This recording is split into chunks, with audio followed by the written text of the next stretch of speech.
West Indies की कारकर्दगी बड़ी अच्छी रही है और उसके जवाब में हमने देखा कि न्यूजीलैंड, इंग्लैंड, इस तरह की जो टीमें हैं इनकी कारकर्दगी मुतासिर को नहीं बल्कि बुरी रही है। इसकी क्या वजूहत है आपकी नज़र में? देखिए, एक तो West Indies obviously home conditions में खेल रही है और ऑलवेज जब भी वो होम कंडीशंस में खेलती है, एक तो वेस्ट इंडीज़ का भी थोड़ा सा ना रिलेट करता है पाकिस्तान टीम की, तो वो भी बड़े अनप्रिडिक्टेबल से हैं। तो जब व्हेन दे गेट गोइंग उनको भी रोकना बहुत मुश्किल है। और 2 T20 वर्ल्ड कप वो जीत चुके हैं इसी तरह। और आज की जो कंडीशन थी वो भी न्यूजीलैंड को किसी हद तक सूट भी करती थी, क्योंकि पेस बॉलर्स ने उनके बड़े विकेट्स हासिल किए। उन्होंने टॉप ऑर्डर वेस्ट इंडीज़ का हिला के रख दिया और रदरफोर्ड ने आगे एक मैजिकल इनिंग खेल दी। Other than that New Zealand dominate कर रहा था, 22 रन पे 4 आउट कर लिए थे। लेकिन वहाँ से आई थिंक के वेस्ट इंडीज़ का बहुत ज़बरदस्त कमबैक था। बहुत अच्छा टोटल उन्होंने पोस्ट किया और फिर उसके बाद डिफेंड किया। तो वेस्ट इंडीज़ एक ऐसी टीम है कि अगर वो अपने फुल स्विंग पे आ गई तो अब स्पेशली अपनी कंडीशंस में वो किसी भी टीम को जो है वो टफ टाइम क्या दे सकती है, वो जीत भी सकती है और टूर्नामेंट भी जीत सकती है।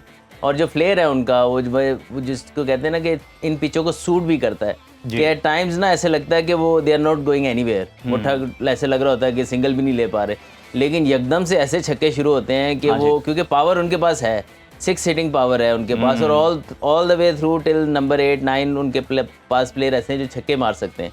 तो आई थिंक कि कोई भी प्लेयर 60-70 कर जाता है ऐसी पिच के ऊपर, ऐसी पिचों के ऊपर जहाँ 150, 160 एक अच्छा फाइटिंग टोटल है, तो वहाँ पर ये ऐसी टीमें बहुत ज़्यादा डेंजरस हो जाती हैं। अच्छा अजहर भाई, खबरें ये भी आ रही हैं कि जहाँ पर अमेरिका में मैचेस हो चुके हैं वो जो स्टेडियम्स थे उन्होंने डिसलोकेट करना शुरू कर दिए हैं। आपको नहीं लगता कि इसके लिए मुस्तकिल स्टेडियम जो हैं वो अमेरिका को बनाने चाहिए? लेकिन पिचेस जो थी वो बड़ी ड्रॉप इन पिचेस है अमेरिका की, तो अब स्टेडियम को डिसलोकेट किया जा रहा है। आपको लगता है कि वहाँ पर मुस्तकिल तौर पर जो स्टेडियम्स का क़याम है वो अमल में लाना चाहिए?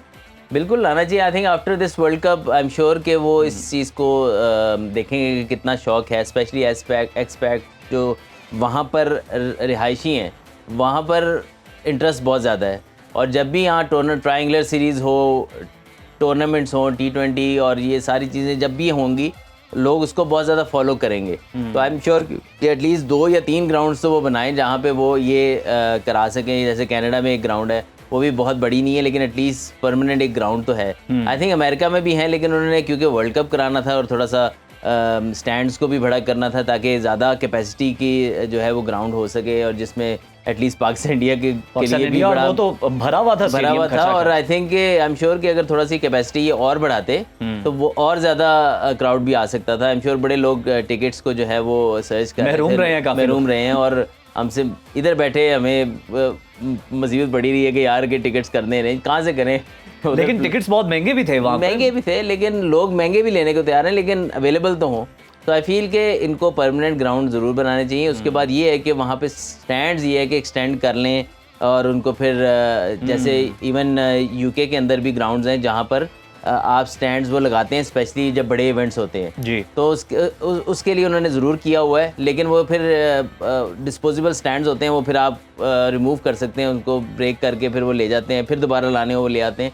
लेकिन ये कि पिच आपका वहाँ होना ज़रूरी है, क्योंकि ये जो न्यूयॉर्क का पिच है ना, इसको ज़्यादा सीजन किया नहीं इन्होंने, ज़्यादा इस पे मैचेस कराए नहीं, जिसकी वजह से हमें इसका नज़र आया कि लो स्कोरिंग मैचेस, टीमों को नुकसान हुआ, बैटर्स बिल्कुल समझ नहीं पाए। 3-3, 4-4 मैच हो गए थे। विराट कोहली जैसा बैट्समैन 3 मैचों में सिर्फ 5 रन बना सका। तो आई फील के प्रीमेच्योर पिच था ये, जिसको इन्होंने यूज़ किया वर्ल्ड कप के लिए। आई थिंक ये कोताही है ICC की कि इतने एक्सपर्ट ग्राउंड्समैन होने के बावजूद उनके पास वो उनको ये नहीं बता सके, या बताया तो उन्होंने उसको इग्नोर किया कि जब एक पिच है उसको at least certain amount of matches उस पर खेलें, ताकि हम उसके बिहेवियर को जज कर सकें कि ये वर्ल्ड लेवल इवेंट के लिए सूटेबल है भी कि नहीं। बिल्कुल। अजहर भाई, जिस तरह से आप बात कर रहे थे, अब तो अमेरिका में ये पहली दफ़ा मैचेस हुए हैं, अब वहाँ की जो लोकल कम्युनिटी है, जो लोग हैं वहाँ के, उनमें भी इंटरेस्ट डेवलप हुआ होगा ऑब्वियसली, और अगली बार इससे ज़्यादा वो हो सकता है वहाँ के मकामी लोग भी